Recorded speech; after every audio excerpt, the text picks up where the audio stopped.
Find here for the best of one. I will restart the intro. We've had a couple issues coming into this. If it's not already readily apparent by the fact that it's not the cameras up and aboard. But we're back in. We're going to make sure this game is casted and make sure it's on broadcast. These players deserve at least that much to their name. The FAU Owls, speaking of these players, facing off against Full Sail Armada, like I had mentioned. And it's me and Frenosis here with Stan from UNA, aka Stan the Car Man, the Vice President, University of North Alabama, which I actually an alum from. Yeah, what's going on, everybody?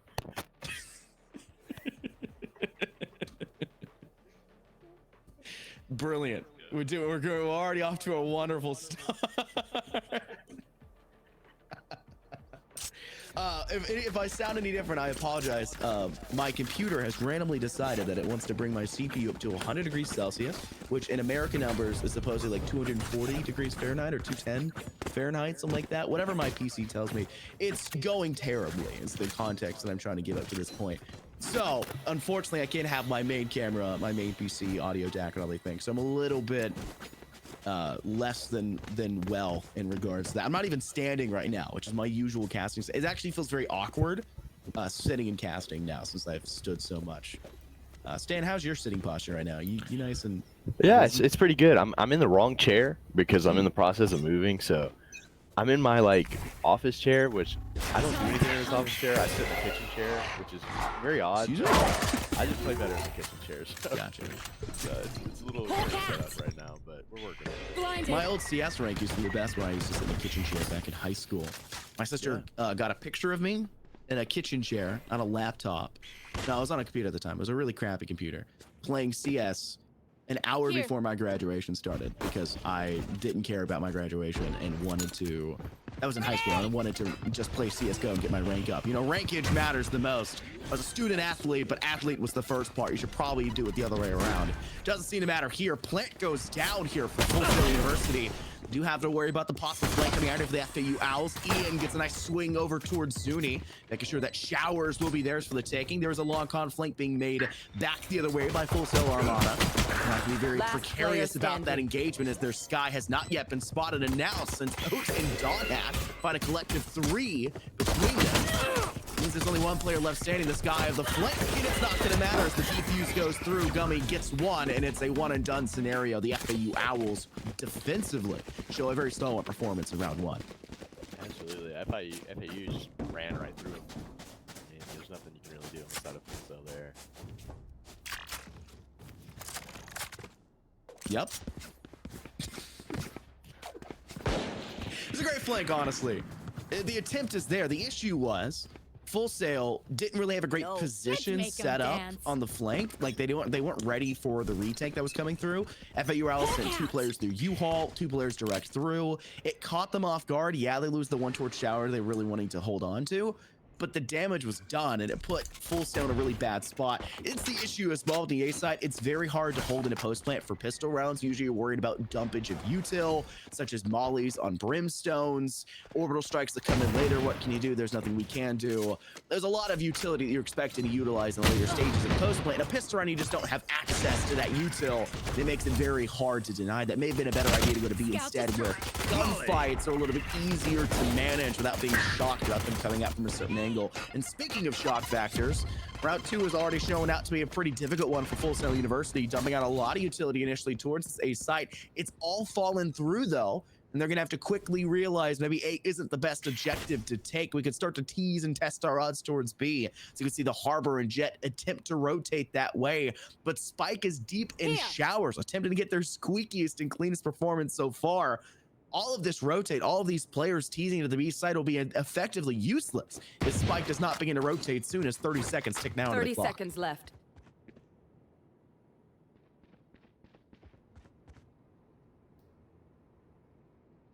We've lost Dan.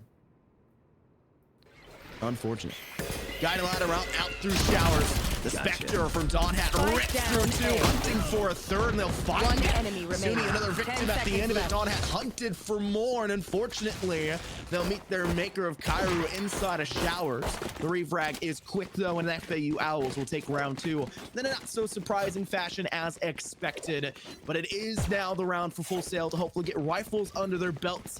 The issue lies those belts right above them don't have very much armor to work with. Yuko doesn't even have to buy full armor and a weapon. They had to take a little bit of time to realize what they wanted alongside utility. They'll trade out full armor for soft. They'll go for some util, and everyone will have a proper rifle in their hands. Bar Gummy, who went with a Guardian initially and has rotated back and said, "No, I'll go full armor, all my util on a Sheriff to try to assist as best as I possibly can." Stepped in through the trap wire. Kairu's in a very rough spot. Send out a quick cloud burst to cut down any possible sightlines. Molly on the ground. Zuni be forced to take a couple steps back. Harbor bubble blocks enough shots, but it's not enough. Zuni goes down. Donhat will deny the initial plant attempt, and the flank in through Spices. 3 players on the rear. The FAU Owls are looking to hound their way in. The wrong animal entirely, but it's seemingly working. Tinted takes down the doppelganger of Yuko. Kairu gets the refrag back, but still on site. The attempt from Full Sail falls short. The flank too much to overcome. Double Marshall swinging in the back line. As now it's just Kairu left all by their lonesome and Spices. Guiding Light will keep them back. A wonderful flick to the head of Oat. An ace required from Kairu still. 3 already being finished. And they do have to deal still with a rifle from Ian, swinging close, and Ian, crouched like a tiger, pounces just the same. And the FAU Owls will break the mold of Valorant and go 3-0 to start things off, as we have now 100% lost stand up to this point. You have to apologize if I go quiet for a couple of seconds. I also need to breathe and drink and everything else in between, as I'm now effectively alone with my thoughts and everything else. I'll have to talk to my therapist about this one afterwards, as the voices seemingly are laughing behind me. That may just be my production booth in the background. It's too hard to tell sometimes. Yes, I know I'm not alone. I have the voices in my head to join me. Thank you very much, producer. Guiding Loud out through Link. Couple problems running up right now for Full Sail. They don't have the money nor the weapons to work with in this round. That means a lot of the macro game is going to come down to the economic standpoint of these ult orbs. Try to tidy them up as best as you can. You've already gotten 3 pips apiece guaranteed off the back of having everyone die here in these rounds. It's at least a solid foot to stand on for the time being. Ian will send out a snake bite, try to cut down some of those sight lines. The toxic screen will go up for Full Sail. And while they attempted to step in through it, body blocked by Ian, and the blade storm from Kairu only nets 1 kill before falling. A 3v2 on site. Sheriff still really the only weapon to work with the side of Full Sail. Have they not collected the rifle from Ian just moments prior? What happened to the weapon? Is it in Yuko's hands? Only Sheriffs are being held at the current point. Maybe they just haven't found the success they were really looking to harp in on. They've still left 1 player. It's an effective 2v2 on this B side, though. Rotate over. Showers, possibly the way to go through, and Tinted a little bit too far back. They moved that TP position a while ago with the slight rechange of that TP for bind.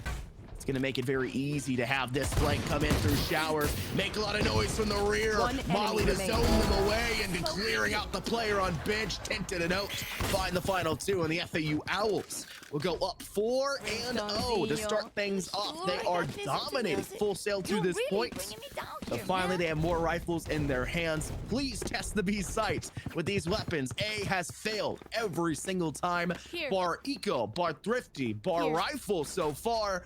Test out an opposing site and hope the FAU Owls get caught off guard. Because you can't say B site fails when the only time you've tested it was with Sheriffs, and you were pretty much guaranteed to lose out in the first place. Slow move in. Gonna play in through short on that A side. Full Sail will net themselves the first frag here in this round. That's Oat, who was teasing over towards U-Haul in the first place.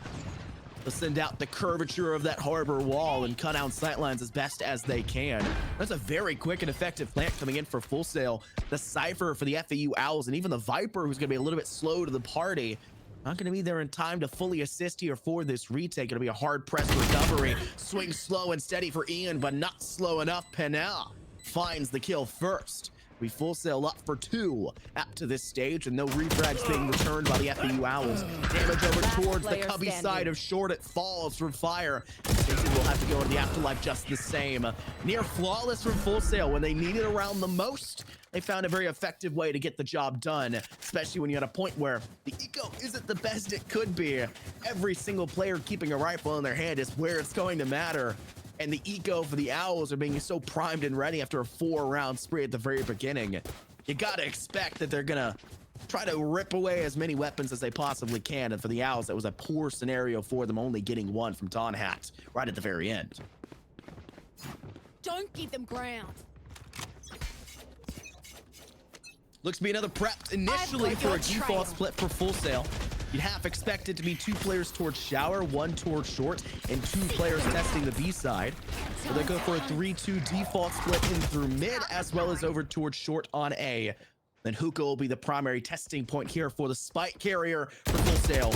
Working in, fire's been spotted. Wow, playing to die, too aggressive in your Cypher. Arguably one of the most important characters from the most agents on your team has already been felled, at least just the Viper now on site.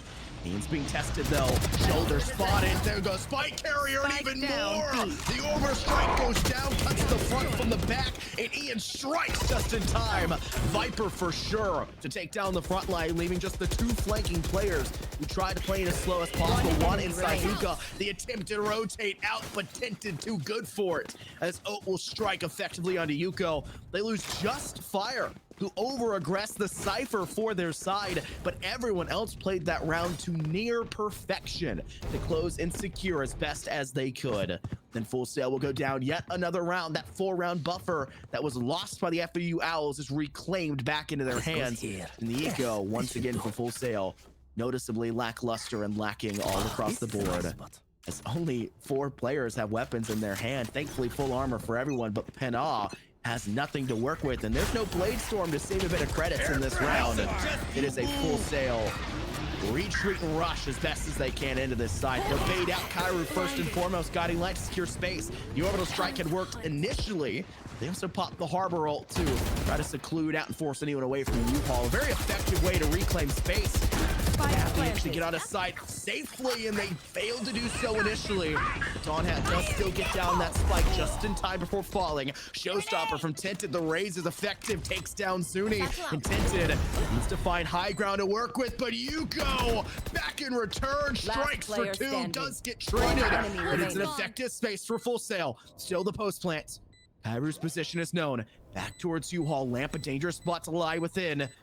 They must be testing the waters in general. Oh, turns the wrong time, and Valorant timing will strike as Kairu gets the final kill needed, and full sail will save themselves another round loss to get back up to a 3-round buffer. Reclaimable all the same, which you're running out of rounds here in this second half as we have now officially reached the halftime point of that side. You got to go a little bit further and beyond here.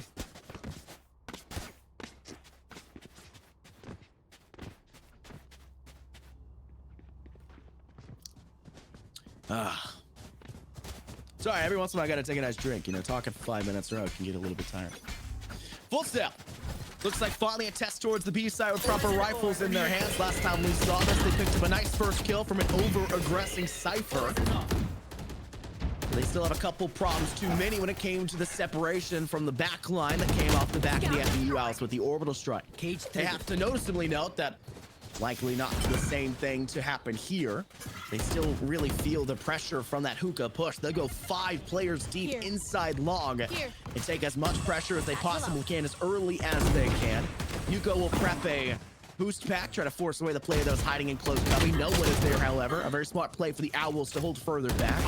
Dawn Hat does get a nice pickup kill onto Yuko, but they lose their Viper of Ian. A noticeable lack is now the Viper's pit is on the board for an attempted retake or hold of this site.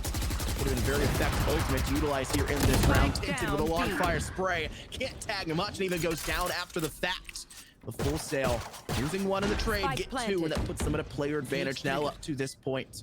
A 2v3. Rotate in through elbow. Fire gets the kill. They're going to go and use the neural theft. Huge amounts of information to be gained. Oh, with literally nothing to their hand, though, and all that information seemingly disappearing into the woodwork. have to pray that they can get something off of it. Operator in their hand, attacking now the diffuser, sticking to half at the very least. They're gonna double spray down, but Gummy takes the kill first. Their doppelganger evoked off the board. And now a 5-3 scoreline, as it looks like Full Sail are trying to at least break even at halftime or keep the Owls from reaching that margin nonetheless. A 6 is really what you want to be hoping and praying for here in the SDL on the map of Bind.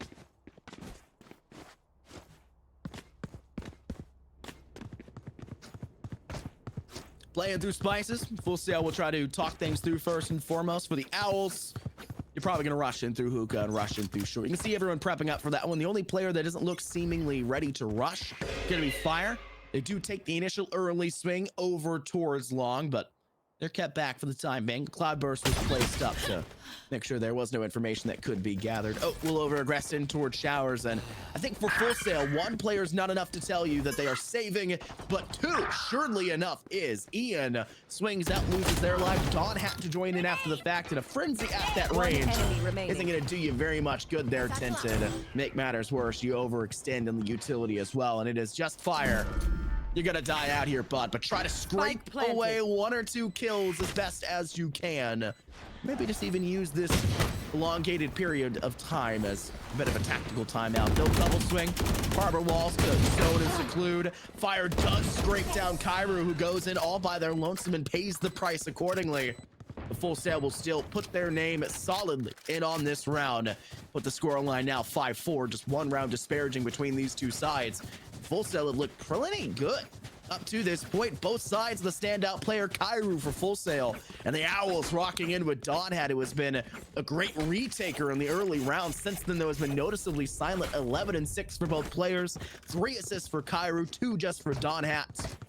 But it is still the FAU Owls with a better margin for kills throughout their entire roster, and yet Full Sail are just 1 round away from possibly tying things up 5-5. 3 rounds away from that second half, where the rounds will switch. You'll have to start playing on the opposing side and praying you know what you're doing very quickly to counteract what's going on the other end. U-Haul will be mollied off for just a moment. Tasmanian Tiger to get a bit of information and cordon off the area. It does tag, does a little bit of damage, but mostly gets that stunning concuss where needed. The rotate is being made. Ult or will be collected in Showers, and then audio cue could be enough to keep 3 defenders on A. But the noticeable lack of noise elsewhere will at least pivot over the sky back to the B side. And once you start to see the players funnel out of U-Haul, you gotta go just the same. Sorry, Hookah. Ian with 3 kills in a row. Panaw has to step up, but can't get more than 1. And it leaves just the lonesome Sky of Gummy. The player who had picked up the ult orb on that A side, Showers, who needed to rotate a little bit faster with the team. Not that it would make much difference. Their job is done. 40 seconds on the clock, and they will play slow. Prowling as best as they can. Fire with the flank watch. They're not playing for a kill here. They're playing for that information, but they're too deep into elbow, too deep into Hall. Left. You're going to have to push back over towards site. You don't want to play to die there. You're going to play for a kill here nonetheless. Guiding line around the corner. Perfect swing and a perfect click from Fire to secure that kill onto Gummy. Putting FAU Owls at least an even margin at halftime, going 6-4. They have 2 more they'll need to find, or at least help to deny the Full Sail side. Because going 6-6 on Bind, not the best scoreline you're hoping for, especially when you had such a dominant start to this half. It has since then gone Full Sail's way to get at least this score close. 4 in the last 6 have fallen to Full Sail. And you can save the FAU Owls. Yeah, broke the mold going 3-0 at the start. Even 4-0 as expected if you take the 3-0. You take round 3. Momentum curls in your favor. And since then, you've only found 2 round wins in proper rifle rounds, proper utility rounds. One of those was a thrifty even. Nico has started to fall apart. You don't want it to get even worse as you move into the attack, where Full Sail have done a great job of recovering all across the board when it comes to that. Yuko, slow play in. Prepare for help. That's a poor use there of the room above. Death as it falls back. Bucks orbital strike goes down, and the Harbor ult as well was teased for just a moment. The play in towards sight, and soon he will place the bubble down. U-Haul pressure is being made by Gummy, and though Oak tries to go for a second kill after the fact, they're punished accordingly. Ian will have to peek in for 1, finds it a second, is not far behind. Shower presence is seemingly known, so Fire will throw down the Cypher cage, putting us into a 2v4 The spike can be touched, can be teased, but it'll have to be elsewhere on that B side, as FAU Owls have done a spectacular job despite the attempt early behind the harbor bubble to plant down that spike. It has not gone through effectively.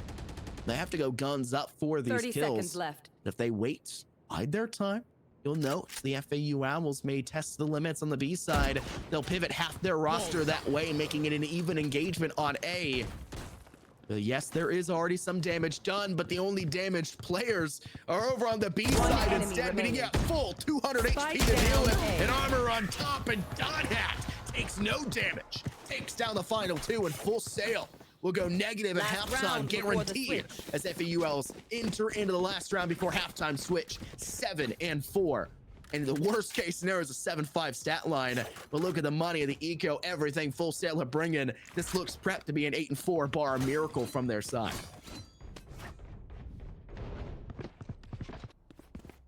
Bulldog in hand, Phantom and Vandal, and 2 players with the Sheriff. Gonna trade out one of those initially. I bet they just shot util. I've got your Full Sail, like I mentioned, don't look so hot. The only ultimates they have, Seekers and a Blade Storm. They'll follow the Seekers as best as they can. Cairo forced back with a boost back from Tinted, but Yuko will punish them for sending out the util and popping it. They'll just go guns up for the frag. Cairo will have to fall back ever so slightly. The Vandal in their hand collects them. The loss there of Yuko inside of Showers, or side of U-Haul. Soon even finding a nice Bulldog kill on a Donhat, and the Owls are on a back burner here. Very positive stat line. They looked ready to take this round so well in their way, but it's fallen short. Cairo with a slow play in through Hookah, tried to score at the last second, punished by fire. Though there was presence on that A side, it was Yuko who's still alive and thriving there, forcing the whole team that rotated to B side to rotate back, as Fire's unknown prowess was too much of a concern on that objective. They'll play for A, free for the tanking, and Fire will have a very dangerous round ahead of them. Bar a miracle, I said, and Full Sail said, ain't no miracles here. We'll find ourselves the round win nonetheless. Secure ourselves a 7-5 stat line if we can. And it looks like they're about to do exactly that. Fire will drop from heaven, plenty of noise, gunshot to mask it. Shoulder has not been spotted around that corner. Showstopper just to make sure, but Panas steals the kill just moments prior. And Full Sail, switching sides. 7-5, a dominant 5th round to take despite the odds that were primed against them. They'll be happy, hopefully using that as a point of momentum, as they're nearly thrifting here once again, as it's just pistols on pistols. They can pull out that round. Who's to say they can't do the same thing here? But now they're on the arguably favored half of defense for a lot of teams on Bind. You can pray that something will help out and work in their favor. Hi, Stan, are you back? Yeah, I'm back. Sorry about that. We have work at the house right now, fixing a bunch of stuff, and they just turned the power out, and no one let me know. So, my apologies there. You gotta love construction. Isn't the best? All the difficulties that come with when you move. It's always fun. Always enjoyable. Seems like I missed a lot. FAU's going up 7-5 already. Good half out of FAU. Yeah, I mean, most of their round wins were at the very beginning, the 4 they took in a row. But I started dogging them ever so slightly, and since then they came out of the woodworks and were very effective, much like this round. Looks like Full Sail was trying to get really aggressive. Also played a little bit passive with Pinot there, but they've been punished by the Owls. 3 kills right off the rip, making a 4th without joining in with that ghost. And it leaves just 1 player, the Harbor of Zuni, who has to rotate over from the A side. The only player on the A side, might I add. Their lives forfeited just the same. So the FAU Owls will do the same thing they did in that first half, at least for the first round, and expectantly also the second, though I don't anticipate the 3rd and 4th will fall their way like it did in the first. Absolutely, the aggression out of FAU looks like they're working really well for them from the few rounds that I have been able to see so far.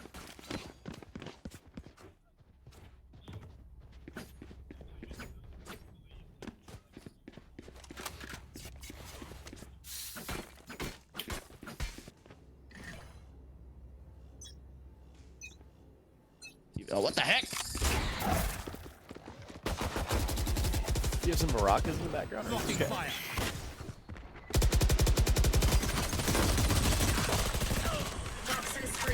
You what? Okay, it's all good. I'm not sure what's going on with Infernus with the maracas. Spike but planted. As you see, the aggression out of FAU just works time and time again. Only going to be 2 left standing for Full Sail.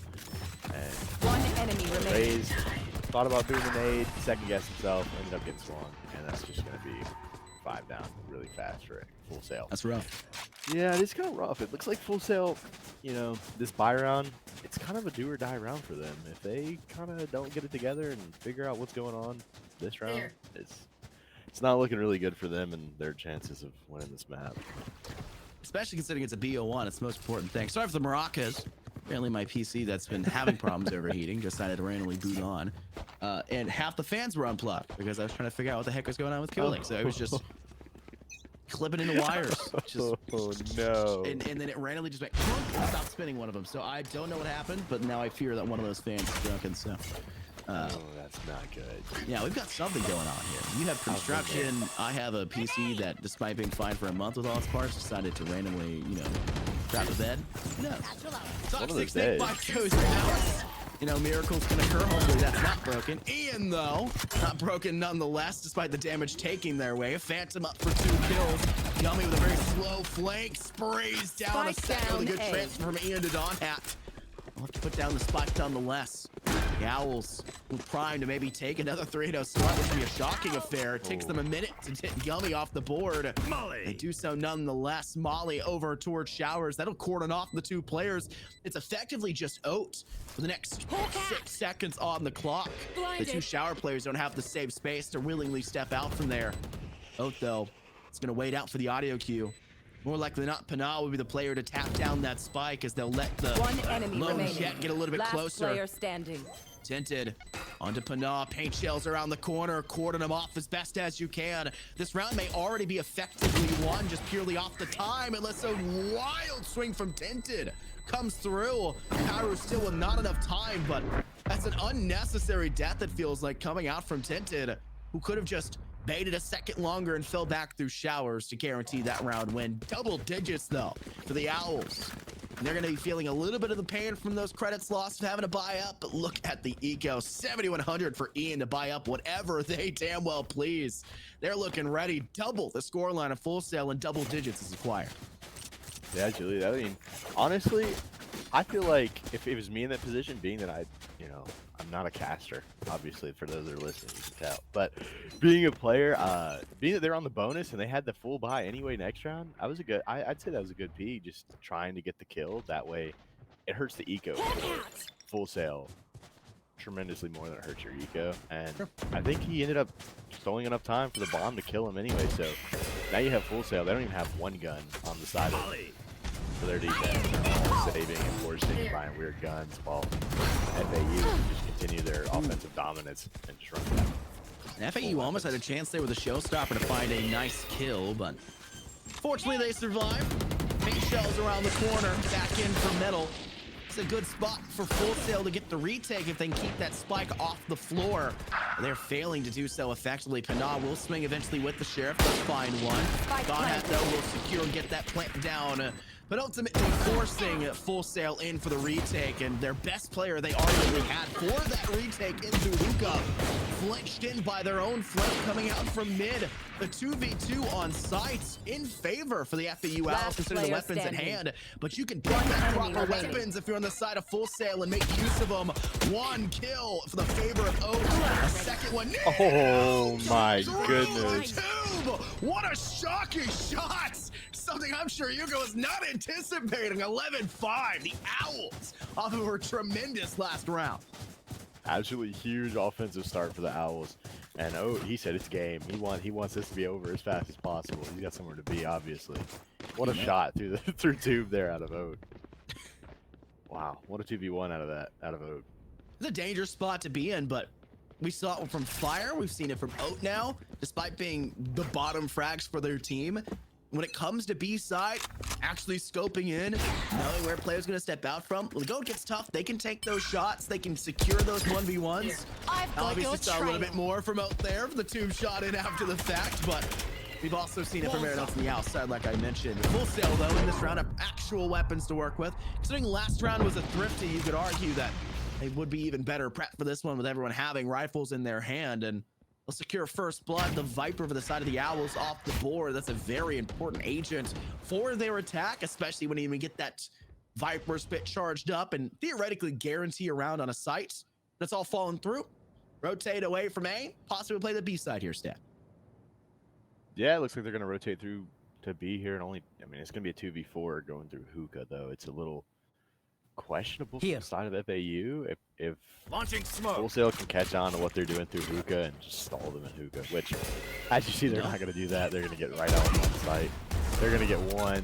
He's not gonna Rosa ult, but he is gonna get traded immediately. Just like that's 3v3 bomb down, and Wholesale's on the back foot once again. Immediately after 30 seconds left. FAU takes site. It's effective rotate as well to be able to chase down that player. The Owls say we want more. Not only are we going to take control of that B side and get control over there towards long, we'll get ult orb and rotate in through A and play for the ult game in the later stages. Spike is going down. One enemy Two players from Full Sail both coming through metal. It was initially the right idea, but Kairu rotated away and it seemingly was smart. Their team in Aguni goes down and is a lonesome 1v3 and a very lonely road to crawl back from. You've got to hope for this play because Colts, like I said, I'm not a player. The eco is going to not be in Full Sail's favor once this round goes against them. They forced up. They bought out everything they could in this round after the save the round prior. They have nothing to their name. And 1 HP, no 9 HP specifically for Kairu. Any bullet will get the kill, and Fire is testing them, teasing him around the corner. Pull out the shorty, just have fun with it, knife in hand. Kairu, do they go for it? He's got the knife out. He's chasing him down. He can't get it though. The TP will be made as Kairu watches and waits. A 4K, yes, but this is now the only weapon you're gonna have bringing into this next round. And you pull up the scoreboard, the eco is not there. A judge for Zuni, classics for everyone else. They gotta figure out what they want, and they really can't afford much. Gotta hope the Bladestorm will do you justice. Trade out the Vandal to Yuko, but the double duelist just wasn't it seems, for Full Sail on this map. Absolutely. It seems like they wanted to play the more aggressive side of things during this map, but honestly, from Full Sail, I've not seen any sort of aggression to pair with that double duelist pick. Unfortunately, FAU is just countering their aggression with even more aggression, and they don't know what to do with it. They haven't been able to get off of that back foot for the entire map, it seems. Yeah, when the going gets tough, you just have to get tougher. I think that's the main strategy that's being utilized so well by the Owls. Classic in hand, wall free gun, jumping over the top. Ian from the top rope takes down Zuni. It's an equal refrag back. They lost a player just moments prior, the Rays, that had their ultimate ready just the same. Ian wants to stay alive in this round. They have plenty more rounds to use the ult, but why play more rounds? You just win it out right here. Neural theft goes down. Information. Stan, it looks like it's going to be a full rush here onto the A side as they know they play advantage. The neural theft gives them even more information for the remaining 3 players are lying in wait. Kairu's only got a shorty. Bladestorm is ready. Pop the Bladestorm, Kairu. There's no chance. No way, Kairu gets He's that gonna flick get onto Ian. One beautiful flick. And honestly, it's not. I was gonna say it's not looking good for Full Sail, but they're gonna get the kills because they lost Sky and Short there, and that was the only Vandal, the only gun they had on the ground. But Full Sail's seemingly making something out of nothing. But Brim does have his ult here, so he's just gonna play his ult. If he gets this jet kill, and he doesn't. So hey, Full Sail, there you go. They're gonna get a win that arguably they shouldn't get. It's a beautiful, thrifty win out of Full Sail. There's a lot of ultimates utilized there by the Owls as well. The Viper Spit, like I said, why wait more rounds and you just use it here and win it out? They use the Neural Theft, the Orbital Strike. I mean, and I believe they use Sky's ult as well. Yeah. That's no, Seekers aren't ready. Seekers aren't ready. Oh, okay. It's close though. Yeah, close enough. They pretty much used everything. Yeah, beautiful defensive round out of Full Sail. They had basically all classics, and they lost their first and only gun early round, and still were able to pick up the round. Honestly, Ian's death on site was. You love to see. Ian's death on site was the worst one there, right? I mean, they'd already taken damage of the firefight that went against. It was Pinot at the time. They had to rotate away. They were sitting inside Spices after getting the kill. They were down to 30 HP. Their Sky was not there to give them the heal. They were hiding in their Viper's pit, and it's just a headshot kill to secure it. It's just put them in a really bad spot. Lining up though, speaking of bad spots, Full Sail may have been a pretty rough situation there, but Yuko will still collect themselves in time to secure the kill where needed. Ultimate will be charged in pop tier for the Harbor of Full Sail.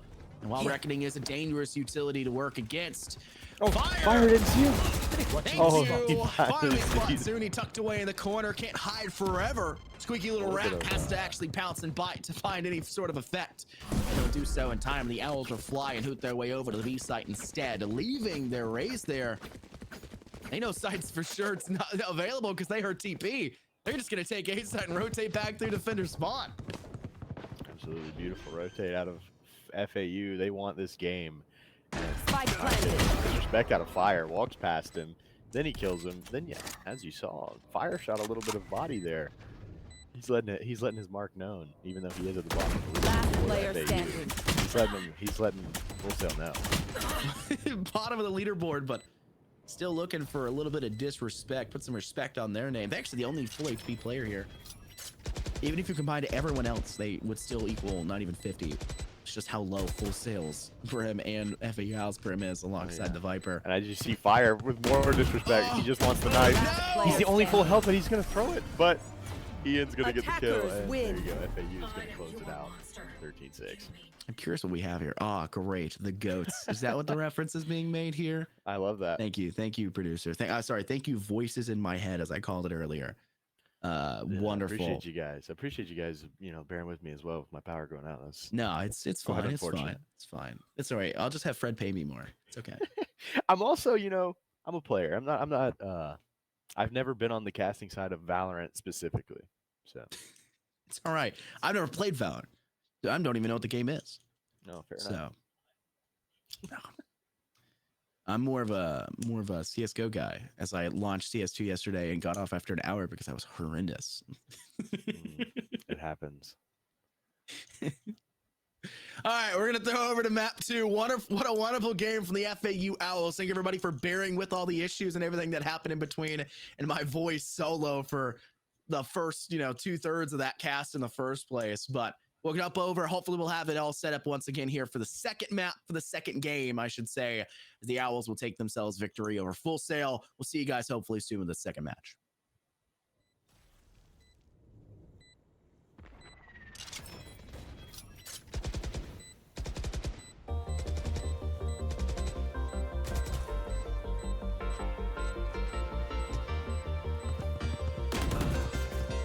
Last player standing.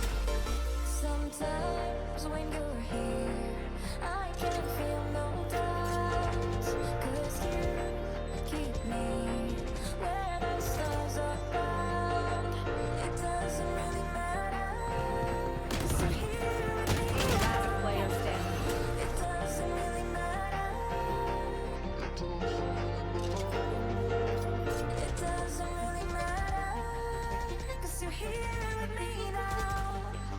It doesn't really matter, 'cause I feel so free now. Last player standing.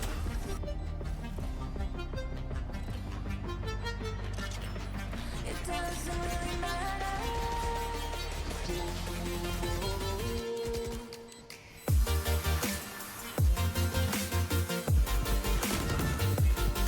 Last player standing.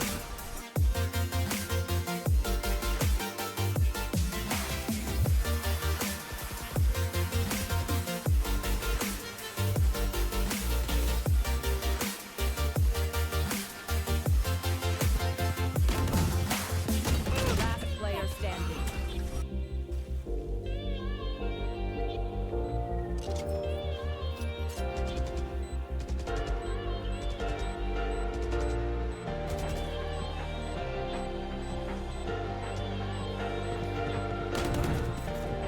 Last player standing. Sometimes when you're here, I can feel no doubt, 'cause you keep me where the stars are bound. It doesn't really matter, Last player 'cause you're standing. here with me now. It doesn't really matter, 'cause I feel so free now.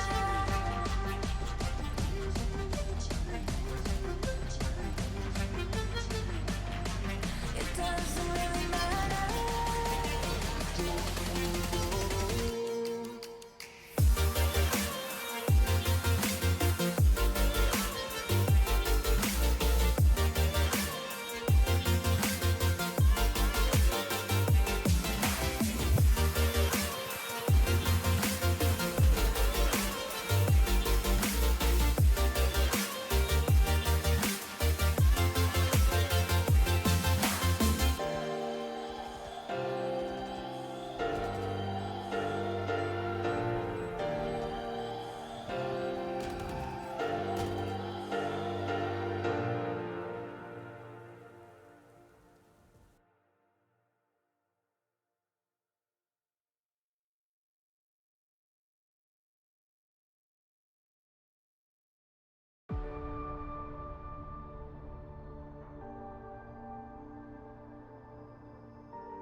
ceased. The fan is shockingly not broken, and the camera is working because it's connected to this PC and not my other one.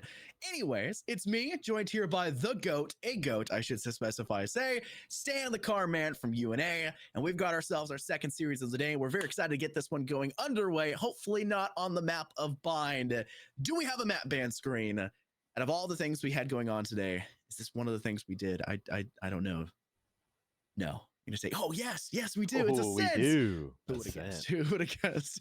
Stan, out of every BO1 you've ever seen, how many of those statistically are a sin? Feel free to make it up. 95% of all statistics are made up on the spot. So this season so far, all the BO1s I've played have been on Lotus and Haven. Oddly enough, it's really weird. Yeah, that is weird. You should stop that. Yeah, yeah. We've not had the Lotus map we've seen pick, so far in SEL has been a landslide victory. So. We're not a big fan of Lotus here. We played Lotus. We were down 8-4 at half. Came back and won, I believe, 13-8.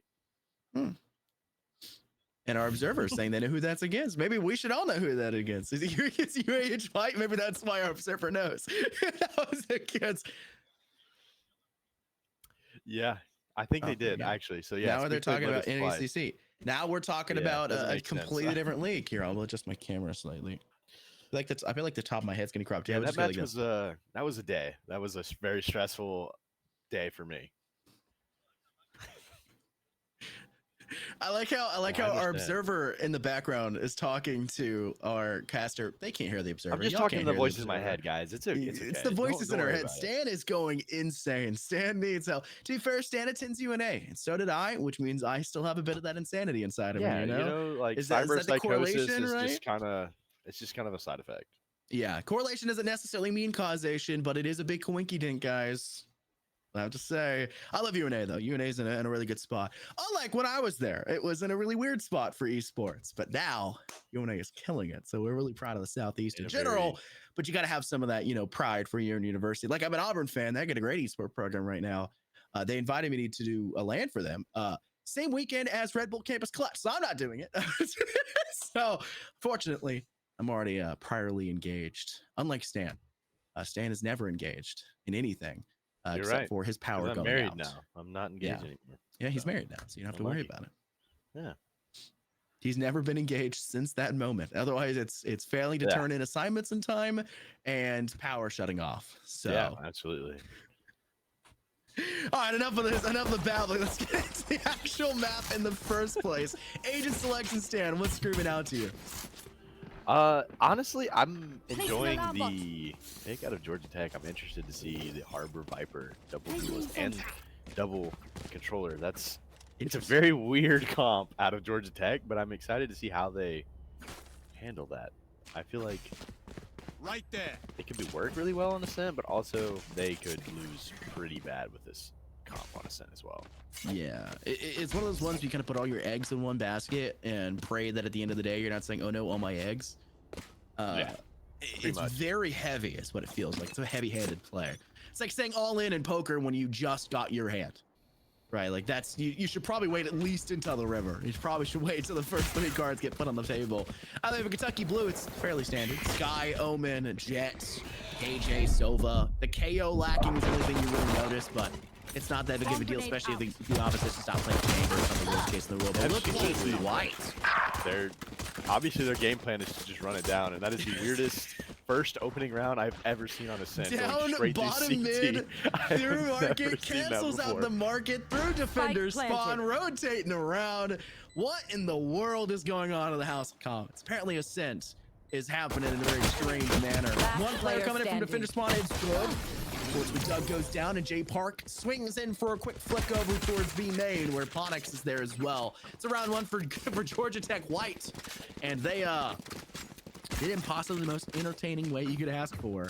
That means they have to match that same tempo every other round now. If they don't, we're gonna be severely disappointed. I'm just excited to watch what they're gonna do next. Look at the buys! Yeah, the buys are crazy. 2 Bulldogs, a Vandal, a Marshall, and a Spectre. This is Georgia Tech is coming out swinging. They want to make sure that Kentucky Blue gets put in the ground as fast as possible. Dude, they're coming out with a vengeance here. I'm shocked.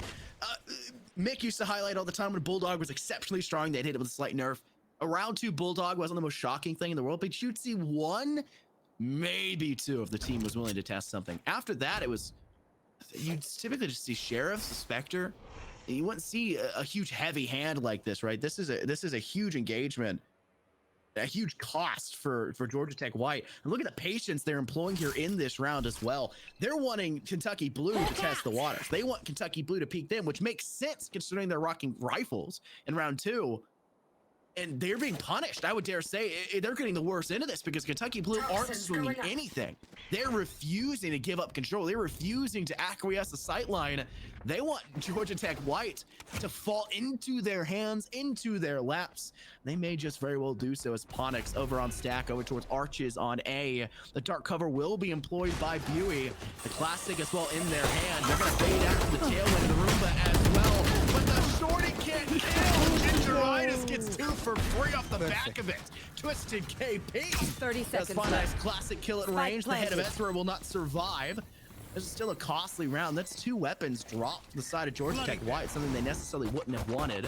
One player, aka IBM, by Woodstack Cubby. The other one far back of Rafters. They're going to shoot over towards Pixel. No one's sitting there necessarily. He's hovering just slightly below it.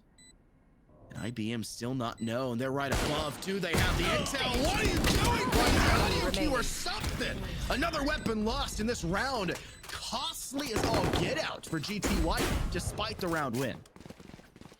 Yeah, it looks like it's going to just be all on the surviving players for Georgia Tech. If they can try to do something with the Hero Bulldog and Vandal, never mind, actually. Georgia Tech's just going to full-on force this entire round. So Georgia Tech, they're not stopping. They're not saving or bonusing or anything of the sort. They want to win Jeez, mate. the first 3 rounds. I'll find and them. They're going to counter the bye round out of Kentucky Blue with basically a full bye. This is an interesting game plan out of Georgia Tech.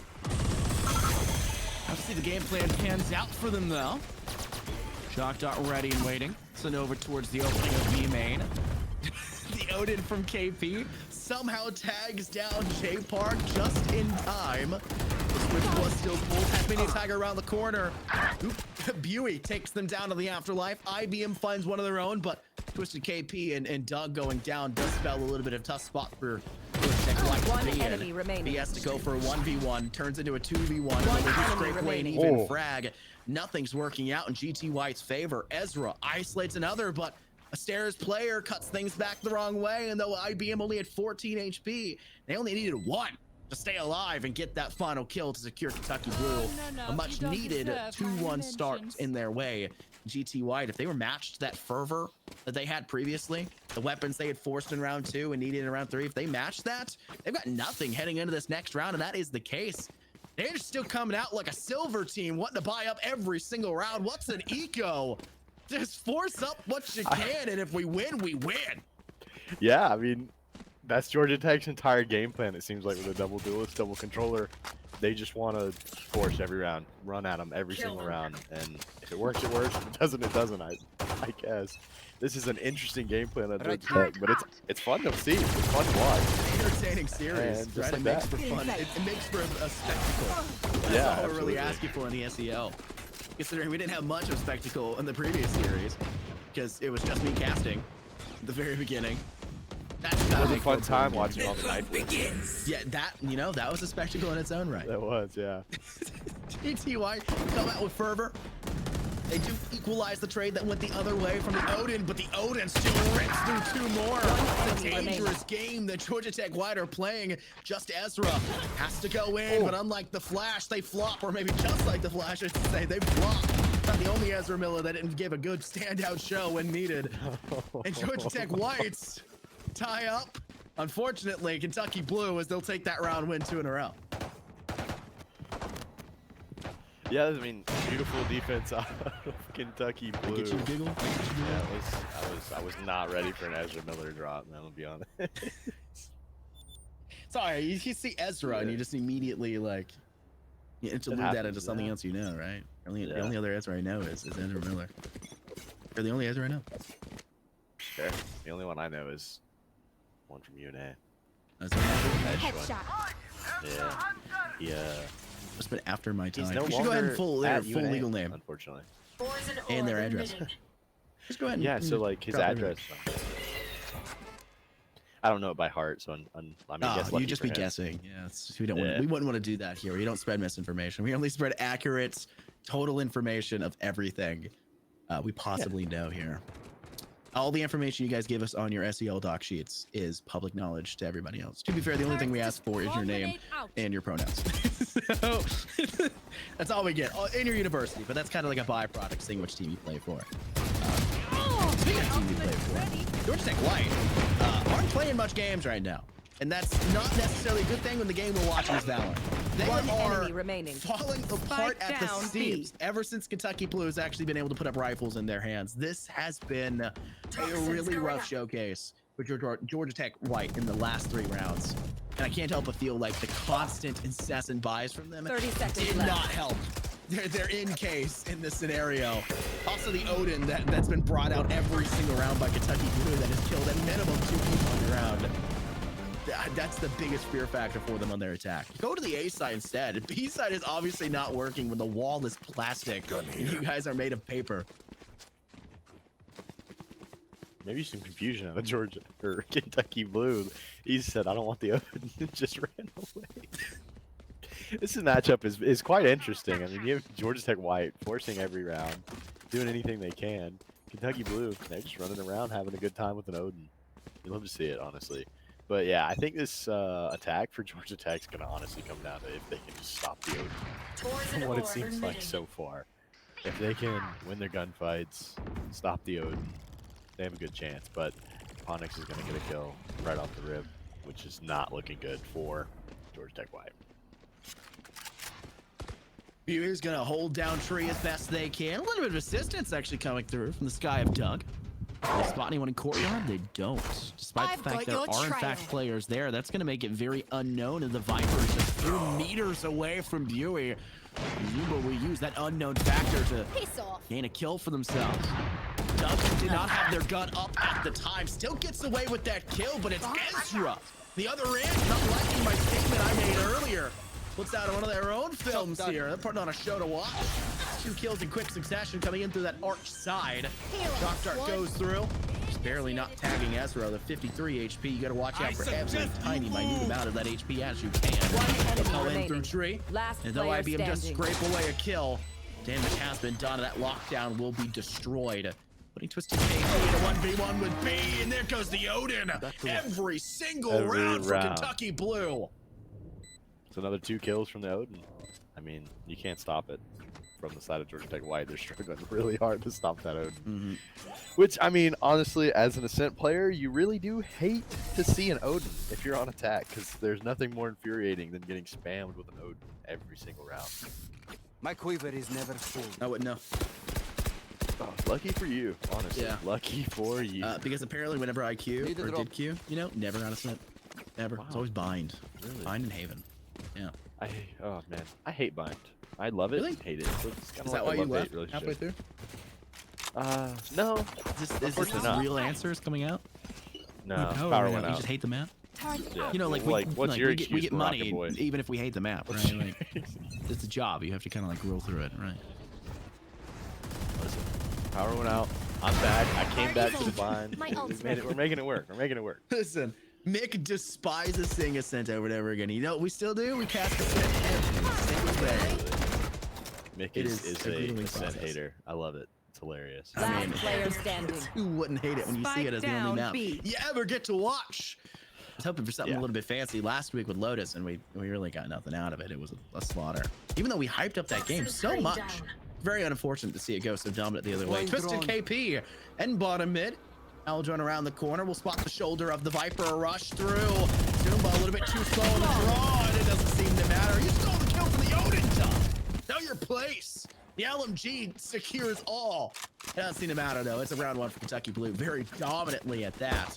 5-2 the current scoreline. It does not seem to be changing anytime soon, as Georgia Tech White are still employing the same old thing. Why save to get rifles, full armor, and utility? We can just use whatever we have whenever we have it. The loser's bonus is adding up. That's enough to get the job done, right? Yeah, absolutely. I mean, like we said, Georgia Tech White and their comp, it kind of just comes down to if they win the aggression, obviously it's not working, and instead of like saving, trying to get a reset, they're just going to continue to try to put their foot on the gas and hope that it works, which is all you can really do with a double duelist Reyna Raze and a Viper Harbor on Ascent. It's not a common comp that you see on this map, and it's showing why it's not a Yeah, this looks a lot like UAH's second roster we saw in, what was it, week 1, I believe, or week 2 for their matchup of the UAH rosters, when you bring out something that's a little bit odd. I think maybe it's their working strategy, and then it ends in a 13-2. It seems to be the same style we're seeing right now from GT White with their very interesting agent selection. It'll pan out later in the end. The LMG goes down. Twisted KP had just found a kill just moments prior. But IBM, who has been pretty much the only player to survive nearly every single one of these rounds with Kentucky Blue, it has actually been a huge factor for their success. IBM's presence in the later moments of these rounds can secure on the refrag, and honestly, it's very impressive. Kentucky Blue, all jokes aside, making sure that they have a 2v1 in the final moments, so that if they engage with a single kill in the 1v1 at a secondary angle, not only is it nearly impossible to flick up for that second kill if Georgia Tech White can move for it, but it also makes it so that you have a 95% chance to get that refrag immediately afterwards, and they take advantage of that. They're willing to lose out on those weapons occasionally because they are so dominant right now in this series. Credits are the least of their concerns. Bait out that life. They may yell at you later, you just bait me the whole time. Yeah, that's what I'm supposed to do. I'm doing my job, and IBM is clearly taking advantage of it. Absolutely. I mean, they played great with being in the right position at the right time. Every single trade on defense, whether they're pushing B, whether they're rotating to A from an A push, IBM seems to always be in the right position. Shots have to connect to the side of Georgia Tech White. It's 2 kills in quick succession. Empress has also been popped. They line up for an operator shot, and it was Ponix's opportunity, all pun intended. It also falls short. The first time seemingly in this series at their wits' end in a proper rifle round being brought forward by Georgia Tech White. They'll swing the corner effectively. IBM only taking a tiny bit of damage over towards the bottom of hell. Judge is out, and while there was damage from J Park, Gingivitis, my goodness, a deadly force. Probably should get that looked at, but 3 kills in that round puts a very solid stamp for Georgia Tech White that they are not done so far here, but they've let too many rounds get acquiesced over to Kentucky Blue. Their eco still plenty fine to buy up for not just this round, but even the next one if they were to lose out. Absolutely, and it's still the buys out of Georgia Tech are a little confusing. They have money to buy armor, but most of them are just not buying armor. I guess they don't believe in full armor. I mean, why get 50 when you can save those credits and just stick with 25 if it's working, which it worked that round for Georgia Tech. The aggression was beautiful. It looks like they're kind of putting, like you said earlier, all their eggs in one basket on the Reyna getting a bunch of picks. And it worked that round, but we're not seeing Reyna really being that dominant force every single round like they look like they hoped going into this down mid. And just like that, it's 3 down for Georgia Tech White. Oh, the shotgun. I'm really hoping Twisted KP got that shotgun. I was hoping too. They're a tiny sliver of HP. Boost back out. Is it enough of a distraction? It is, but IBM. There you go. Every round, IBM is just there round. for the cleanup, for the trades. Beautiful work and positioning out of IBM. And this is the second time now they're going to have that lockdown charged up. They held on to it for a little bit, a couple rounds when they had it previously, and it looks like they could do the exact same thing here. Me and Mick always complain the collegiate scene is plagued with users who want to hold on to the ultimate for as long as humanly possible. A lot of the times don't even use it in the half, let alone when they have the chance to use it twice or even thrice for some of those really exceptional players like IBM probably could have done if it wasn't for the fact KJ's takes quite a few pips. It doesn't seem to matter too much. Kentucky Blue still have a very dominant lead. They're still very confident. They want to make sure they get up to that 8-3 score line or even 9-3 at halftime. Shot goes out from Ponix. That was a pixel away from success. They're trying to go off the audio cues and the pings that are coming out, but they're not getting enough of it just yet. And Pewey's facing onslaught of players. They'll engage despite the room, but barreling towards them. Y2KP, damn, they say they can go up for guns instead. They get the first kill, traded out after the fact. They were already low on HP. Sorry, Pewey's still alive. They lose the Sky, traded out after the fact. It's just a little bit unfortunate. That's 2 players that are exceptionally low for Georgia Tech White. And they have no ultimates now for a retake. This could be a perfect time for IBM to say, hey, Let's go ahead and place down the lockdown. Hunter's Fury as well to come onto the board. That doesn't find anything. That's a really unfortunate ultimate to work with. And it's getting even worse when Zumba and Ezra get kills for free. IBM does not find the time nor the safety to do what they needed to do. And it's put them at a man disadvantage now on site in a post plant. 2 players low. Just the Sky of Ezra at full HP. They're tucked away quite neatly. And these 2 weapons you don't necessarily expect to work with in a retake position. The wall down and held. B sends Podix there afterwards. Zuma trading on the weapon they had, and the Odin just can't connect. Seemingly for one of the first times in this series. And Kentucky Blue will give up yet another round of Georgia Tech White. Yeah, I mean, beautiful round on Georgia Tech. Just hold their position, not get too aggressive after finally getting the plant down. Interesting choice out of Ponix, though, to pop the Blade Storm there. You'd think they would save it for this last round rather than 2v3, not knowing literally where anyone is, just popping it, running it through a harbor wall. So some questionable calls from both teams here in this map, but it's been entertaining so far, so I can't complain. Last round. Question mark. Sometimes counting is not my strong suit. Georgia Tech White went in this one 7-5, and they definitely have the Toxin screen, poisons off. definitely have the momentum, as it's apparently not just me that's dropping things in the background. As Toxic off and puts a KP. It's been a while since we've seen a wallbang kill with that Odin, but it rooms out into a deadly force against Zumba. 5 versus 4 now on site. Stinger in hand for IBM, but can't survive Gingivitis. Can't survive Buey. Ezra goes down the other way.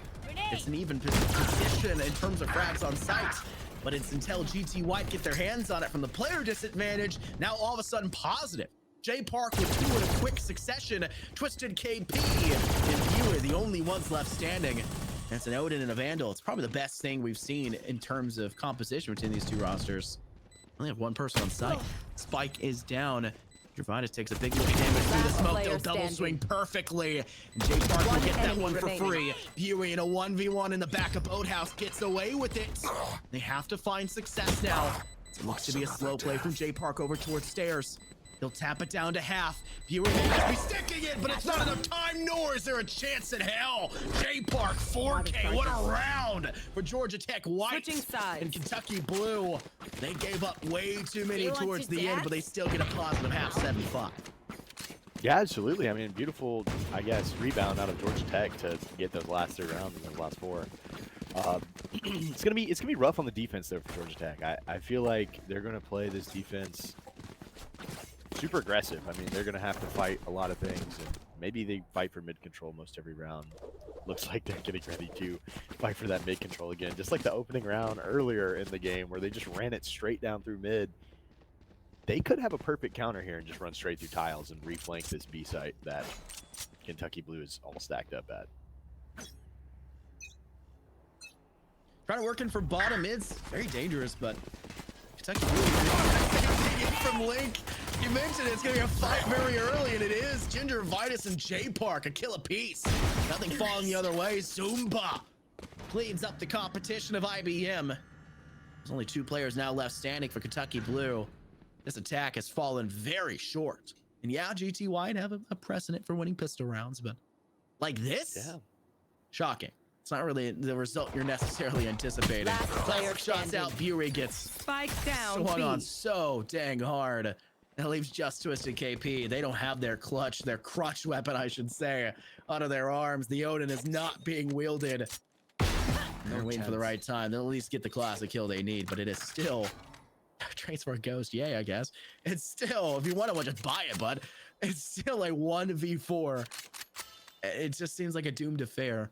Maybe they can just talk things through. You can essentially think of this as attack timeout for their playstyle. Yeah, pretty much. I mean, 1v4 is not. It's not winnable most times, especially on pistol round. 77 health, no util really. 30 seconds left. Twisted KP, but he's gonna get 1 and not take any damage. 25 seconds to work with, but I don't think there's gonna be much he really can do off this round, except maybe do some damage, get some guns away from. No way! Oh my! 1 enemy remaining. Oh my! I would have lost my marbles. Yeah, so would I. That was a lot closer than either one of us were expecting. I actually was rooting against Kentucky KP, right? Or Twisted KP right at the end there.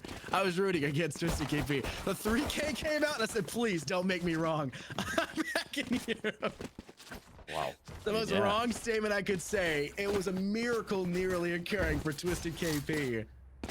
But it is still stopped short by GT White, who will not go as heavy-handed as they did in the first half in round 2, but still fairly heavy overall with Marshall, some Spectres, a Bulldog I think was in there. They're still forcing up. They're still doing their bonus, which is the right choice. But it's typically just Spectres and Marshalls you see. I think the rifle choice is pretty dominant when it comes to the defense because you can pick the range, but you also have to be very willing to accept the fact that a Sheriff is going to be wielded by Kentucky Blue, and they could go for a nasty shot over the top, and I think Zumba's aware of that. They're going for the wall bang with the Bulldog, which is pretty smart. You want a stronger rifle, a rifle in general, to be able to tag down through that and keep them cordoned off. But you have to also be concerned the Sheriff can deal plenty of damage just the same, and Gingivitis gets taken down over here towards Tree. That could be disastrous for the overall push coming in towards that site, but the play in from Arches has fallen completely short for Kentucky Blue, and they are at their wits' end for success. They're going to wait for IBM to get control here towards opening so that they can maybe play for a longer style, but this is where B holds for the Spectre. The slowest swing imaginable. The moment that classic barrel swings around that corner, he is going to be waiting. Onyx is having to come in very slow the same. See, at first they do. IBM choose the right time, the jump spin, the right click. Left. It takes them down to 24 HP. B will fall back. They want a flawless victory here. They don't want to give up too much space. Fury within their own dark cover. No spray through being made. Spike going down. They'll go down. Spike and it's just down. Onyx. 34 HP, flawless for GT White. They wanted to make sure they kept everything in the back pocket, and they succeed this time around in the second half. Yeah, absolutely. Beautiful round out of GT White again. I mean, you wouldn't think that this comp that would be better on defense, but even though they did win the first 2 rounds of the last half, they've looked more dominant on this half so far with the offensive sided comp, which is interesting to see. You know, obviously maybe that's why at the end of the day they wanted to take this comp on ascent. Maybe they have some tricks up their sleeve and have a dominant defense, even though, you know, from the enemy team's perspective, they're not going to be thinking the defense is going to be super dominant with this comp. It's a very aggressive comp. So the idea is that you need to play into those strengths, but you could also kind of shock Kentucky Blue by playing super passive, by being that team that plays the style as if you would if you had a normal composition. They play heavy-handed in this round, though. Pop flashes over the top, paint shells to zone. Great swing from J Park. That's 2 freebie kills towards B main. And it doesn't seem like Kentucky Blue are going to slow down the push this way anyways. This is where Ezra can get a lot of information. 2 players spotted. Just enough. You know that the majority of the team is still coming from. We have to assume the third one is there just the same. And Ezra will pay the price for that information. Doesn't fall back to sight. Onyx will get the kill they need. And while they did make still a lot of noise there and still some more utility to be thrown, they haven't stepped out. B can make that call out. They'll start watching towards Courtyard, and they see them. Zumba tagging down Ponix, but not finishing the job. The only player now to defend will be the Empress wielder, the reign of Gingivitis, who has been amazing for this roster and still continues to be so. Intel and a fallback off the devouring soul. Gotta get some success there, but IBM, nice one, 3. A second not to be followed in GT White. I think they're actually plenty happy with losing 3 out of the 5 players there, Stan, because they want to buy proper weapons in this next round. And they don't want an excuse to hold on to the weapons they had brought out and forced in round 2. Yeah, absolutely. As we know, GT White does not like to save. They do not want to hold on to the lower powered weapons. Any chance they get to buy his Vandal or Phantom, they want to do it. And I think even if they did keep those players, they probably would have dropped the guns and bought full weapons anyway. Oh, no, I mean, beautiful so far? Yeah. Yeah. Beautiful bonus out of GT White, though. I mean, it's so surprising to see such an attack-sided comp doing so well on defense against arguably the better comp. Yeah, and it's really odd to see because they got dominated in the first half until those last like 4 rounds. And GT White looks like they've woken up, and somehow their defense is better with attack comp. I mean, maybe that's why how they play this map, which is quite interesting to see because you don't see players play this map very attack sided on defense. This is more of a structural defensive side. the hallways and corners and arches really do favor that defensive side. You also have to be very concerned about those quick attacks. That's why GT White did find a lot of success in the later stages when they had actual weapons and eco behind them. And especially early when they played super aggressive with the pistols, which is something they've been showing us now, and that both halves they are very solid One with. enemy remaining. Made him solid. Ezra holding a Spike very down, mid. weak position, arguably, but still gets away with 1 kill. Hot flash around the corner. Ezra almost walks directly into this pre-fire spray from Doug, but still takes down their doppelganger and GT White. Georgia Tech up to 9. One round away from double digits, which me and Mick highlight as the checkpoint or chokehold of Valorant. And there has not been too much of a fight put up against them from Kentucky Blue, and apparently Georgia Tech feel even more confident about it. Then bring on an operator. Something that the eco was not favoring them in the first half today. Not that you'd really bring on an attack in the first place, but something they never could have even thought about in that first half because they forced every single round. Now they've gotten 4 rounds in a row. They feel confident enough to bring it out. Maybe a little overzealous, but if it works, throw them under the bus. Kentucky Blue will have to figure out how truly to come back from the loss of 5 in a row to that stage, and it is already singing dues. First blood in the Buick.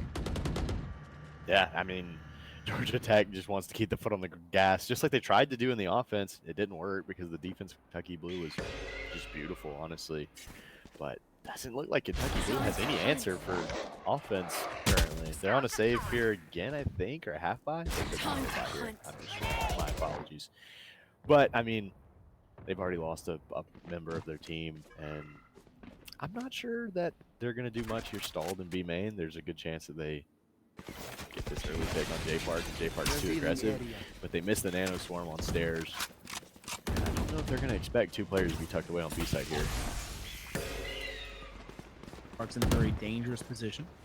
Nonetheless, nobody's actually pressured them just One yet, and enemy because of remaining. that, B Spike down, B. lines up 2. A third will swing in quickly afterwards, and their fates will be felt just the same as their cohorts. 10-7. Georgia Tech with the arguably worst roster, not roster, I would say that the arguably worst agent selection.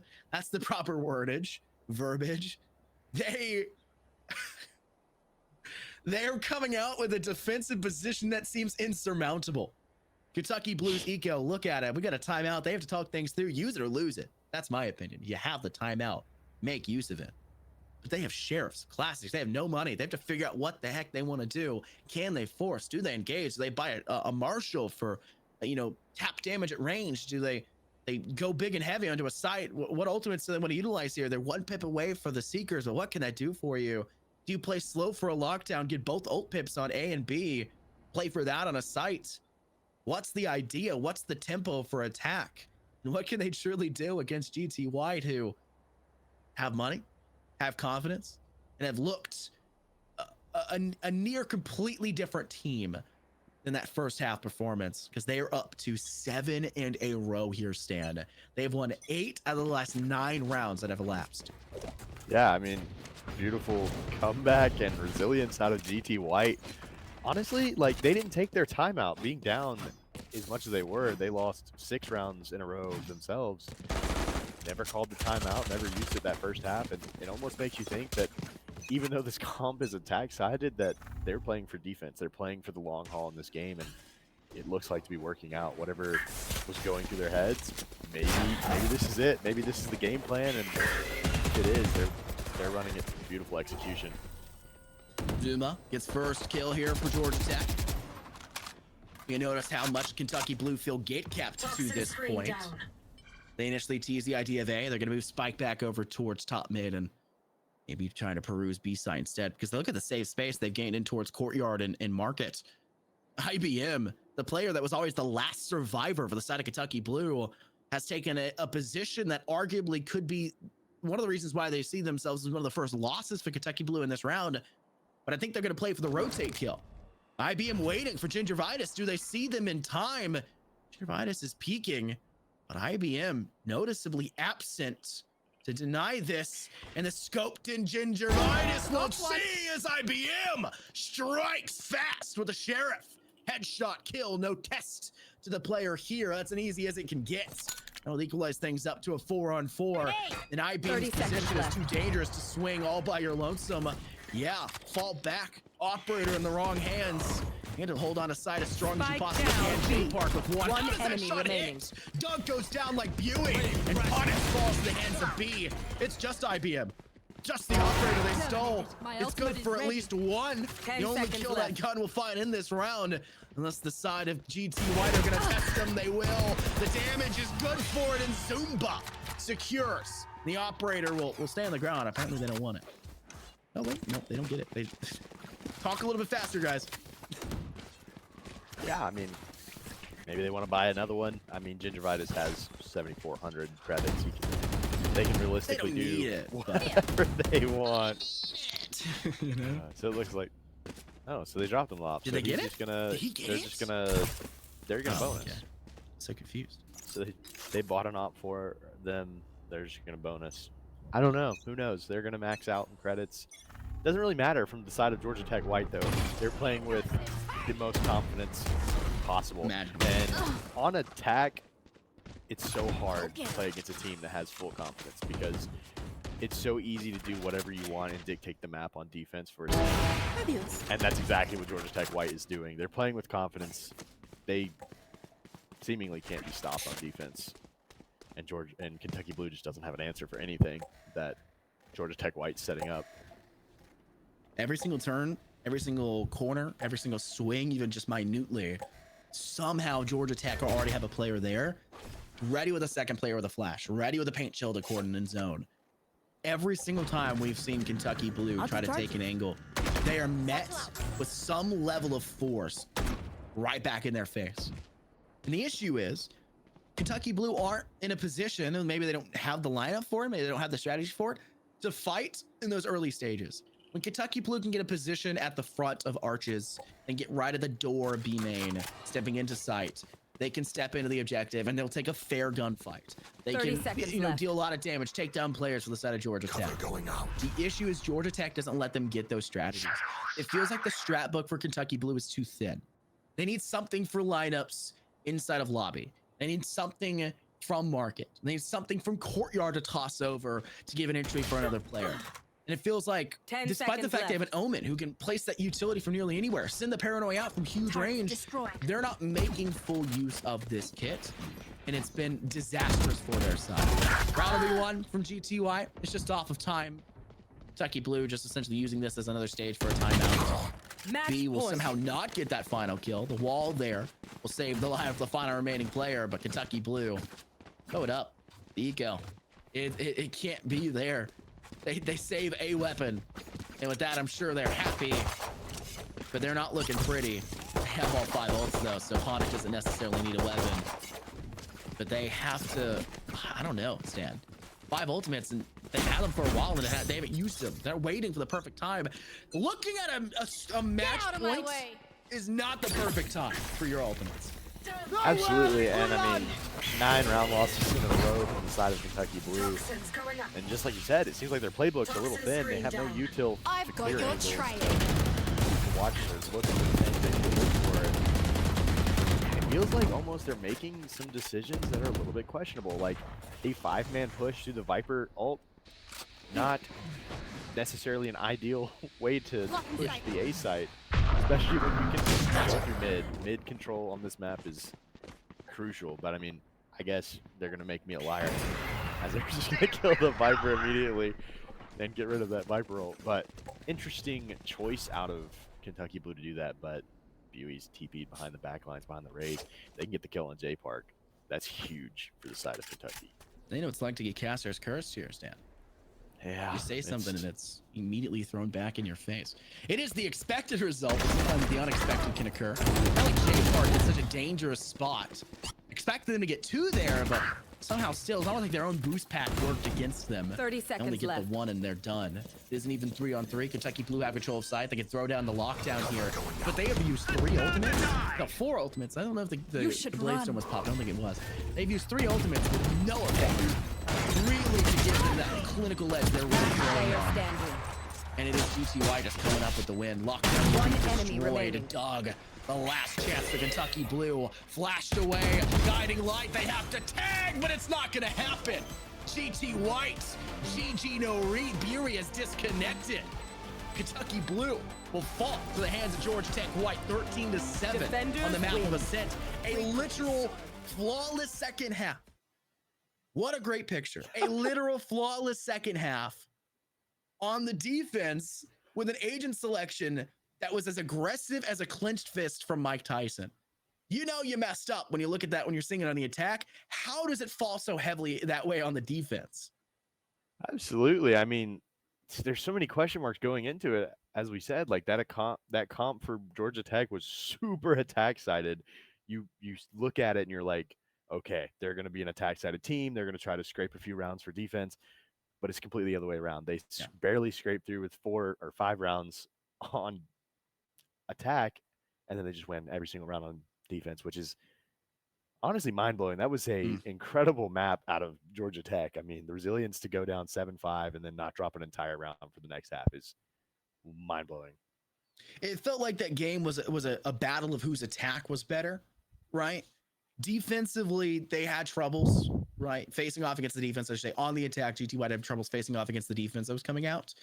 But they understood the basic narrative of that defense because it's the default, it's the meta, it's the standard, right? It's only got a slight variable that's kind of a KO, but those are interchangeable at this point in the game. They understand it, so they have a general idea. But it's the same thing can be said when you're defending with that lineup. Almost every attack's going to be the same thing at a point, right? You're always going to use the same defensive setup. You're always going to position this way. The util is always going to be placed this way. Not much is going to change, but it does change when your attack is facing an even more aggressive attack, right? When you are trying to get out the gates and you're being met halfway through the gate instead. Think of it like a door. You've got to open the door, and in the process of opening the door, you get shot in the face. One of your hands is occupied. The other one is closing out your point of vision. It's like swinging a corner with no information past that, and that was just something that was plaguing their side. Georgia Tech, they were the team that met them at the door. They were the one who knocks. They are the one who knocks, right? They're the team. They're the person that's at the other end waiting for the perfect shots. But instead of waiting patiently like most defenses do, they're not so patient. They send out 2 players into an angle. One of them is just dumping nothing but flashes. The other one's sitting on a paint shawl to keep them running and turning to run away. And then that's when they pounce in for the kills. Jay Park, beautiful with that. The Sky for their side, just the same. That B pressure seemed impossible to get around. The only way they were able to get to B site most of the times their stand was to go through mid, work through market, or take the A site and rotate back to defender's spawn. They almost could never take B in an effective way straight on. And it just spells such great justice to how well regimented they were and how much success they were finding on those very aggressive peaks. But speaking of that aggression, unfortunately, there's no more aggression here for the SEL here in this week. But make sure you guys come back next week for more SEL action on Wednesday, more Rocket League on Thursday, back with Valorant. Hopefully less scuffiness all across the board. But we're super excited to get that one going underway. Congratulations to the team that won today. We'll see you guys next week with more action.